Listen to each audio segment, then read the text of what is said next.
2 தினங்களுக்கு முன்பு நடந்த பீகாரில் நடந்த மீட்டிங்கில் வந்து பிரதமர் மோடி அவர்கள் என்ன பேசுகிறார் அப்படின்னா, இந்திய கூட்டணியை விமர்சனிக்கும் வகையில் வந்து தெலுங்கானா மற்றும் கர்நாடகாவில் வந்து காங்கிரஸ்காரர்கள் வந்து பீகாரியை வந்து அவமானப்படுத்துகிறார்கள் அப்படின்னும், அதே மாதிரி தமிழ்நாட்டில் வந்து திராவிட கட்சிகள் வந்து சேர்ந்தவர்கள் வந்து பீகாரை அவமானப்படுத்துகிறார் அப்படின்னு சொல்லி சொல்கிறாரு.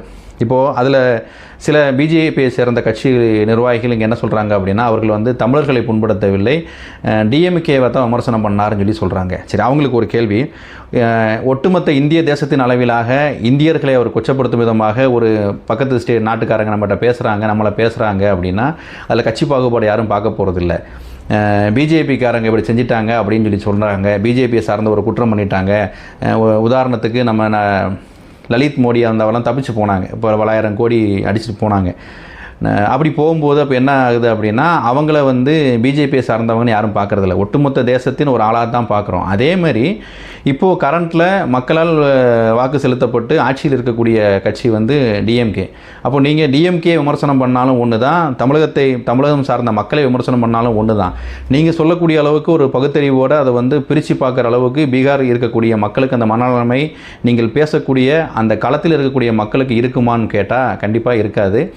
நீங்கள் இப்போ என்னவா நீங்கள் நினச்சதை பேசுகிறீங்க அப்படின்னா, இப்படி பேசக்கூடிய ஒரு விஷயத்தினால அங்குள்ள பீகார் சொந்தங்களும் அவங்களோட ரிலேட்டிவ்ஸ் இங்கெங்கெல்லாம் யார் இருக்காங்களோ, இனி வருகின்ற தேர்தலில் நம்மளை வந்து நீங்கள் வந்து டைரெக்டாக வந்து பிஜேபியும் அதில் சார்ந்த கூட்டணி கட்சிகளுக்கு தான் ஓட்டு போடணும், டிஎம்கேக்கு ஓட்டு போடக்கூடாது. இதை வந்து தமிழ்நாட்டில் வசிக்கக்கூடிய பீகார் சேர்ந்த மக்களுக்கு இதை தெரியப்படுத்துங்க அப்படிங்கிற மாதிரி தான் அவங்களுடைய பேச்சு வந்து இந்த இடத்துல இருக்குங்கிறத நம்ம நல்லபடியாக பார்க்க முடிகிறது. இது வந்து முற்றிலும் தவறான ஒரு விஷயம். அதே மாதிரி இந்த விஷயம் ஒரு பேசும் பொருளாக ஆனவனா மறுநாள் வந்து தமிழ் மொழியின் மீது பெரிய பாசம் இருக்கிற மாதிரி பேசுகிறாரு. அதே நேரத்தில் சமஸ்கிருதத்தை விட்டு கொடுக்காமலும் பிரதமர் மோடி அவர்கள் பேசியிருக்கிறாரு. குறிப்பாக இதில் இன்னொரு சந்தேகம் என்ன வருது அப்படின்னா, இப்போ சமீப காலமாக 2022-25 காலகட்டத்துக்கு அப்புறம் வந்து எஸ்ஐஆர் என்று சொல்லப்படக்கூடிய சிறப்பு தீவிர திருத்தப் பணியை வந்து எலெக்ஷன் கமிஷன் வந்து இப்போ கண்டக்ட் பண்ண போகிறாங்க. எங்கன்னா தமிழ்நாட்டிலையும் பண்ணுறாங்க, சில மாநிலங்களில் பீகாரில், அப்புறம் மத்திய பிரதேசம், நிறையா மாநிலங்களில் வந்து இப்போ பண்ணுறாங்க.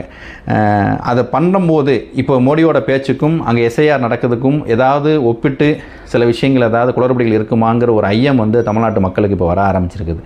என்ன ரீசன் அப்படின்னா, எலெக்ஷன் கமிஷனுக்கு கீழே இருக்கக்கூடியது தான் இந்த எஸ்ஐஆர். இந்த எஸ்ஐஆர் அமைப்பு வந்து கிட்டத்தட்ட வந்து ஆரம்ப காலகட்டத்திலேருந்து இப்போ வரைக்கும் நம்மளோட டேட்டாஸும் நம்மளுடைய வாக்கு யாரெல்லாம் இருக்குங்கிறத மொத்தமாக அனலைஸ் பண்ணி வச்சிருக்கக்கூடிய வேலையை எஸ்ஐஆர் செஞ்சுக்கிட்டு இருக்குது. இப்பேற்பட்ட சூழ்நிலையில் புதுசாக அவங்கள வந்து திருத்தப் பணிகளை மேற்கொள்ளணும் அப்படிங்கிறதுக்காக சில பல காரணங்களை சொல்லி 2 இடத்துல வாக்கு போட்டுருந்தாங்க அப்படிலாம் சொல்லி சொல்கிறாங்க. என்னதான் அவர்களுடைய செயல்கள் இருந்தாலும் கூட